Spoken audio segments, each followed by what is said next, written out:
सदियों की दास्तां के पश्चात भारत ने 15 अगस्त 1947 को स्वतंत्रता प्राप्त की। यह शिक्षित क्षितिज पर नया सवेरा था। इतिहास के एक नए चरण की शुरुआत थी तथा आशा और प्राप्त करने के अवसरों का प्रारंभ था। किंतु बुनियादी तौर से उपलब्ध की गई यह स्वतंत्रता केवल राजनीतिक थी। सामाजिक और आर्थिक स्वतंत्रता को अभी आना था।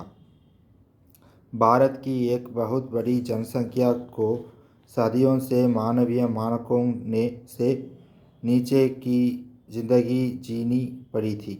उनको बढ़वार एवं विकास के अवसरों से वंचित रखा गया। अनुसूचित जातियों ने और उनसे कुछ कम पिछड़ी जातियों ने निर्धनता, दरिद्रता एवं सामाजिक शोषण की अवर्णनीय यातनाएं सही थीं। उनकी हैसियत लकड़ी चीरने वाले और पानी भरने वालों से बेहतर नहीं थी। स्वतंत्र भारत में दलितों को बिना किसी भेदभाव, छुआछूत से मुक्त बराबरी के आधार पर सम्मानपूर्वक तरीके से जीवन यापन का अधिकार मिला। लोकसभा एवं राज्य विधान सभाओं में अनुसूचित जातियों एवं अनुसूचित जनजातियों के लिए स्थान आरक्षित किए गए।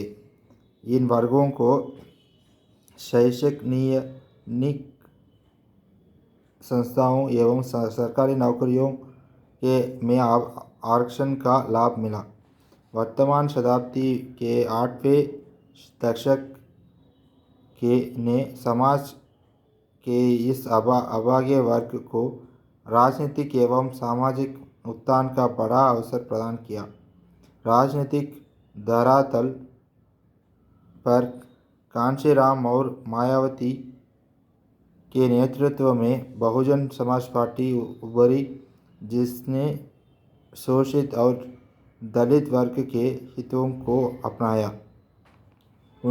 उसके साथ ही उदय हुआ बहुजन समाज पार्टी का, जिसने पिछड़ों के हितों को अपनाया।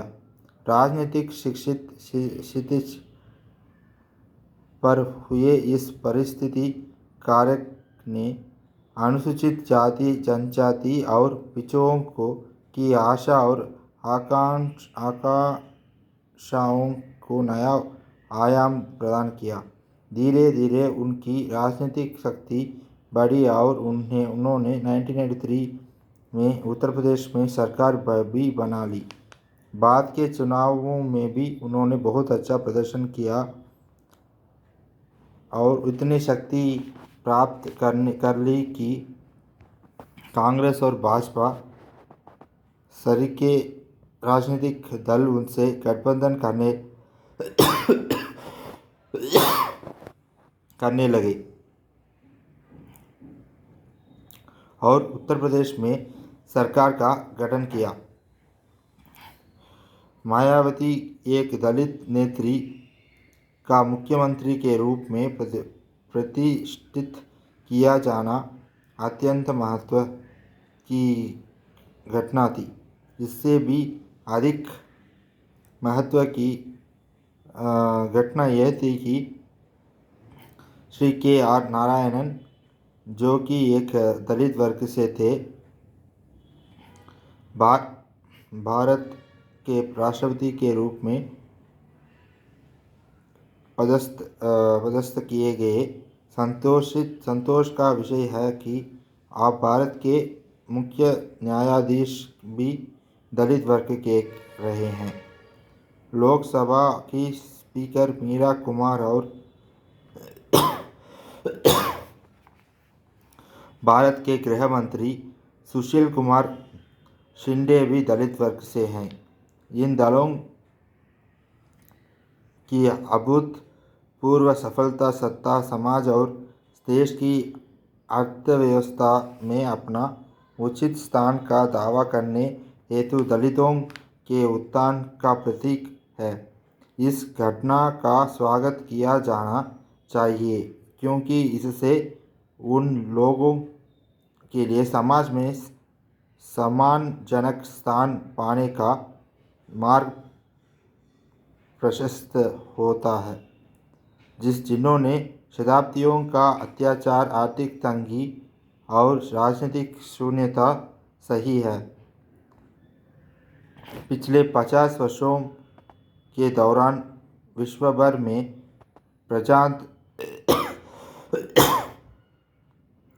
प्रजातंत्र की हवा जोरों से बही है, जिसने तानाशाही शक्तियों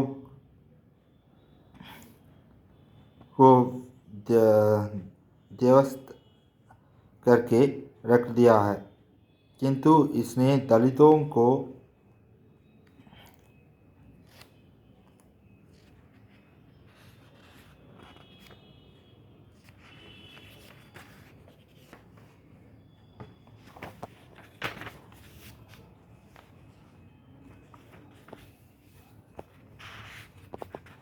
कोई भी राहत नहीं पहुंचाई।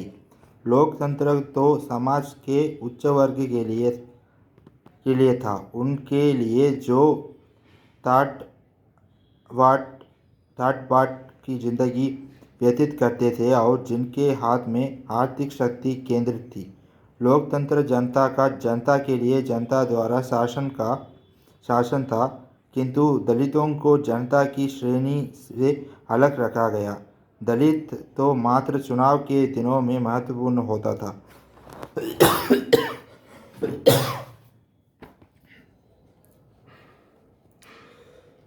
प्रभावशाली नीतीश की विजय हासिल करते थे, जो कि दलितों को, जिनकी की जनसंख्या बहुत बड़ी थी, मूर्ख बनाकर ऐसा करते थे।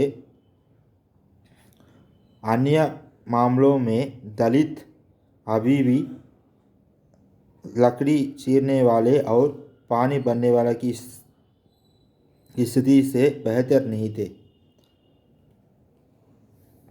साम्यवाद ने भी दलितों के उद्धार की दिशा में कोई सफलता प्राप्त नहीं की।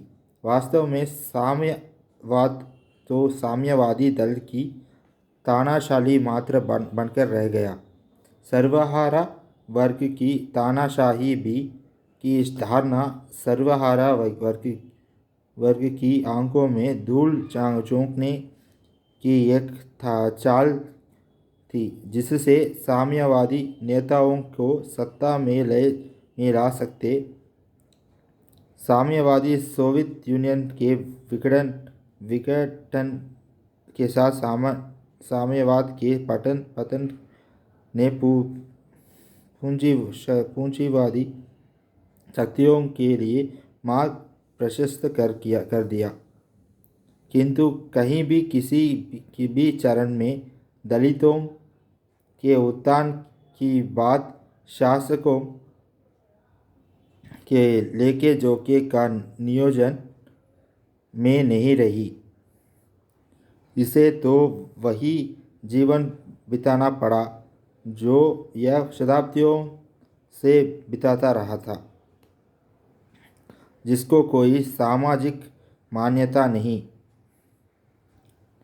कोई आर्थिक आज़ादी नहीं, कोई सांस्कृतिक उत्थान नहीं एवं कोई नैतिक या आध्यात्मिक व्यक्तित्व नहीं।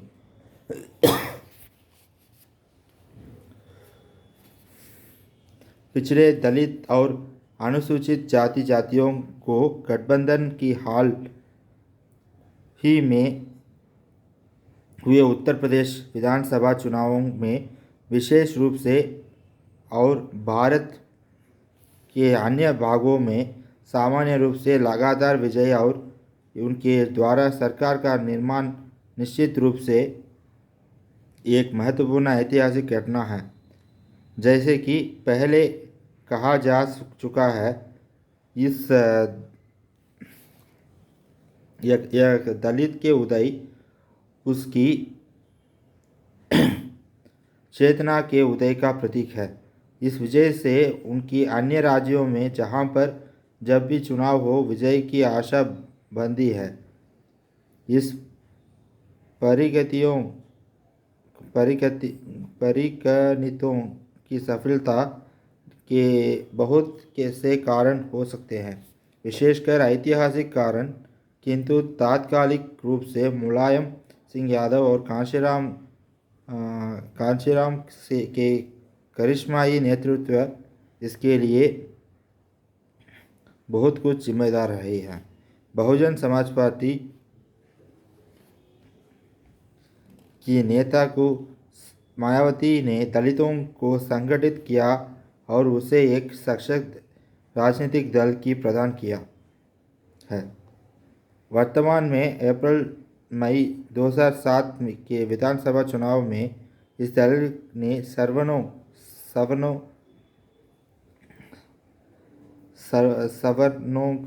को भी साथ लेकर अपने दल को मजबूत आधार प्रदान किया है। सवर्ण जातियों और उनके नेताओं को चाहिए कि इस नई स्थिति के प्रति सहनशीलता और दृष्टिकोण अपनाएं और अनुसूचित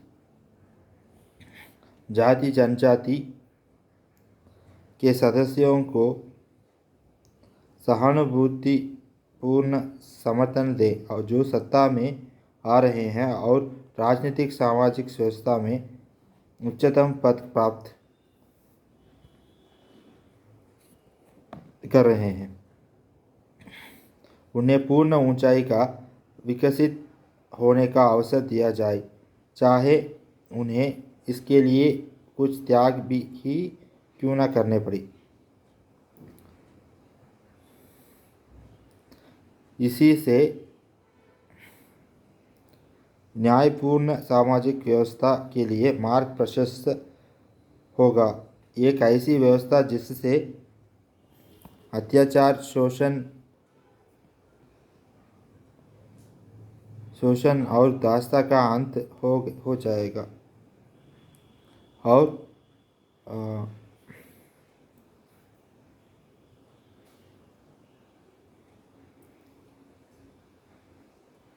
हो सकेगा।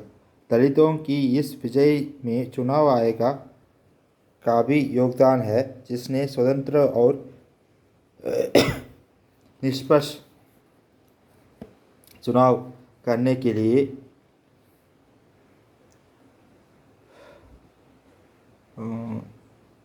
दलितों की इस विजय में चुनाव आयोग का भी योगदान है, जिसने स्वतंत्र और निष्पक्ष चुनाव कराने के लिए अपने समस्त संसाधन जुटा दिए। यह पहला अवसर था जबकि दलितों ने अपने लिए मतदान किया और क्योंकि उनकी संख्या बहुत बड़ी थी, उनकी सफलता तो निश्चित थी है।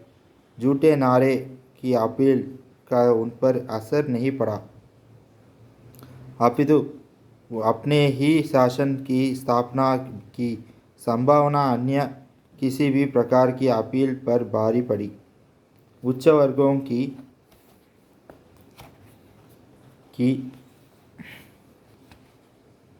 उदासीनता और निष्क्रियता ने लोग उनको विजयश्री दिलाने के कार्य को और अधिक आसान बना दिया। जहाँ की पिछड़ों के उदय का स्वागत किया जाना चाहिए, वहाँ कुछ अन्य परिणामों के प्रति सचेत रहना भी उज्ज्वल है, आवश्यक है। इससे वर्ग संघर्ष या वर्ग शत्रुता जैसे चीज़ों उत्पन्न नहीं होनी चाहिए।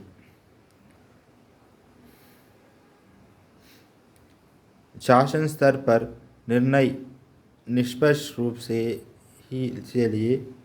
लिए जाने चाहिए। जातीय बिंदु विधि के शासन एवं सभी के लिए न्याय के सिद्धांतों के अधीन रहना चाहिए। यदि तथाकथित पिछड़े एवं दलितों की वजह से अपने ही पक्ष में आक्रामक जातीय राजनीति का उदय होता है तो जनसंख्या के जातीय आधार पर ध्रुवीकरण की संभावना से इनकार नहीं किया जा सकता है।